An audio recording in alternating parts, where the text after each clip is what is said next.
shout out to Hoops Jargon, man. I'm gonna add you to the crew, man. This crew called Hoops Jargon. They've been getting at it, man. They the ones that's gonna grill you, man, because they majority all Houston people.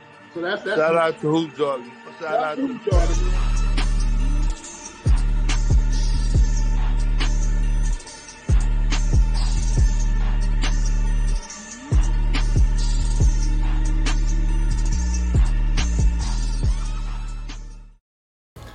What's up, everybody? It's your boy Hoop Jargon back with another video.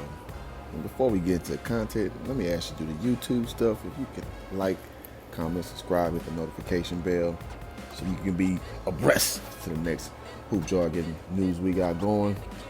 I greatly appreciate that. I'll give you a second. All right, without further ado, let's go ahead and get to it, man. As we all know, I know everybody covered it. Jake Paul with a split decision win over Tyron Woodley.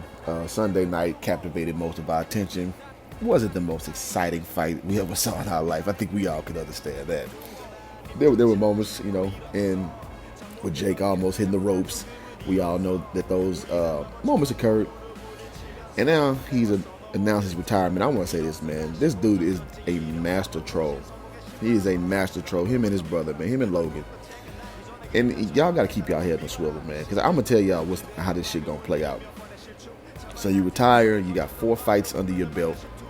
And so he's running away with the he's taking his ball and running home. And here's why. Now, a lot of what I noticed, man, we're here in Hoop Jargon, I'm going to keep it real. A lot of brothers really despise the great white hope boxers. And that is exactly what him and his brothers are. And what we tend to do, not excluding myself. I don't really care, but I mean, I'm a part of the community. Shout out to Coach Greg Adams. We very, very much dislike this dude as a collective, and he's smart. They keep fighting these black boxers, quote unquote, and they get people incensed in the racial aspect, and they understand that.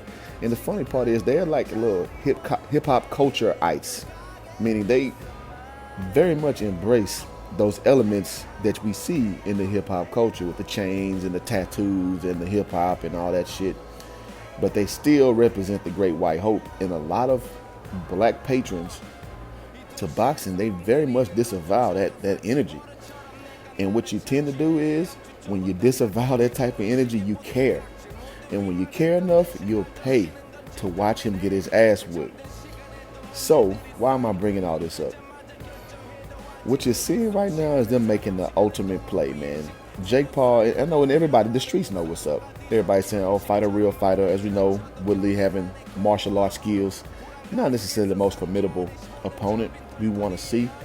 But at the end of the day, Jake Paul's a YouTube sensation turned boxer who, I'll give him his credit. He takes his craft serious. He really does. He has a good boxing frame, about being, 6'1", 6'2", about 205, 210.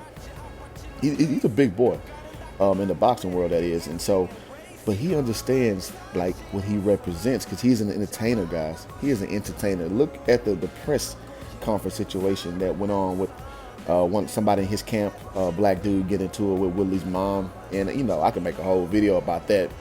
I think I'll leave my opinion out of that. It just, that was so contrived. It wasn't even funny. But the point I'm making is that's how you strum up interest. You have to have a buy-in. You understand the optics. And then you go in and deliver a product. Now, you can say how trash the boxing match was, which nobody's going to argue on that. But the build-up is there. And then he goes, like the ultimate troll he is, he wins the fight and he retires. And as we know from Floyd Mayweather Jr., retirement don't mean shit. Retirement means I'm just not actively boxing. So what happens now? Now there's an interest to see. Everybody says, oh, fight a real boxer, fight a real boxer. So now you will pay to see a real boxer kick his ass. And that's fine. And let me back up before I even get to my real point. This was a perfect schedule for him because you got a guy, MMA martial artist turned boxer guy in Woodley who's a lot older. This gave him validation to be on this stage as a quote-unquote serious boxer.